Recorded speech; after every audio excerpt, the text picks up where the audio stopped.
I part ways with Mr. Rockstroh, I will miss most the passion, love, and zeal with which he approaches each day.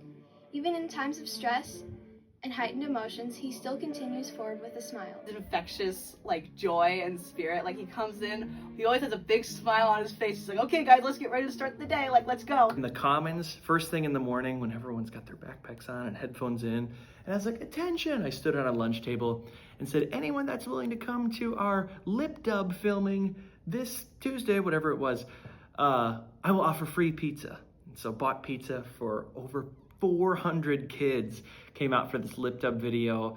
It's something I'll never forget. It lives in infamy on YouTube for the rest of time, but we won the $10,000. There's always going to be something in that class period that makes you smile. He has always called his current position in teaching high school choirs his dream job, and he truly does bring that energy to the everyday.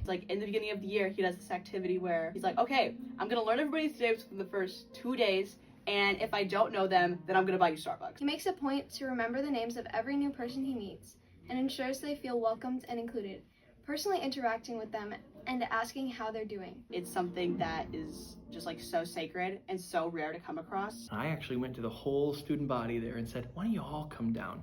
It was a huge conference game, both teams undefeated, and we ended up getting 500 kids at the 50-yard line singing the national anthem together before the game even began. Supporting diversity in backgrounds, cultures, and ideas. Making you feel like you're the only person in the room, you're the most important person in the room, and that's so special. Last year, we had this influx of multilingual students in our school. Refugees, immigrants, but got placed to our building, and so many of them had never been in school before. I had my built-in roster of native English speakers. And so what I did is I paired every single kid up, and they kind of had a partner. And that individual kid's language, we had one of those translator apps. And so they were constantly in communication in their little partnerships, learning songs in each language.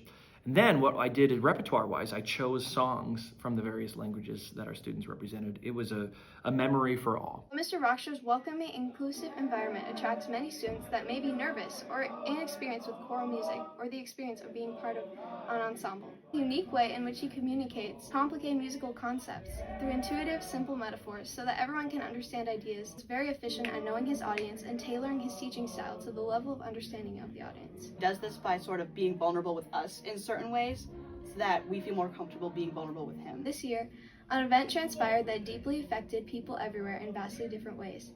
Instead of ignoring this event and the obvious mood hanging over the day, Mr. Rockstroh chose to discuss it with us in choir.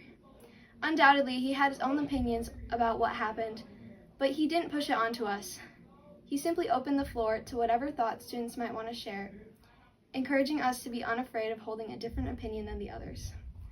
The class period turned into a profound, accepting, emotional discussion that helped us expose our fears and pains and share them with each other.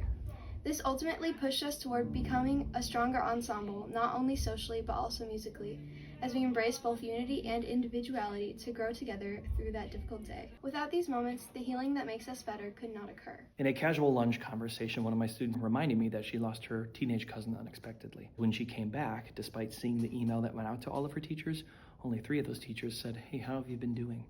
And I realized that we as a staff, as much as we try on a daily basis to meet all the needs of our students, sometimes we miss the mark on things that really matter. Mr. Rockstroh is very good at realizing that he's not perfect.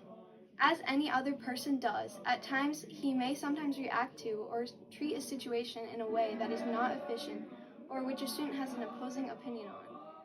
When these times occur, taking accountability for his actions and working to resolve and create growth from the situation are his top priorities.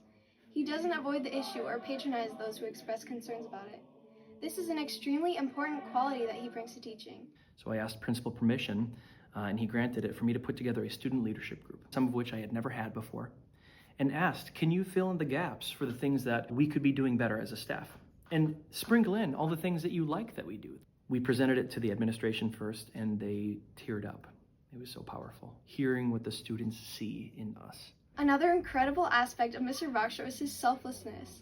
He's an incredibly modest person and attributes the success of his choirs almost completely to us, the students, and all while he plays a major role in it. Mr. Rockstroh is just all around one of the greatest teachers in the profession. Outstanding director, teacher, and person. We are all equal in importance in his eyes.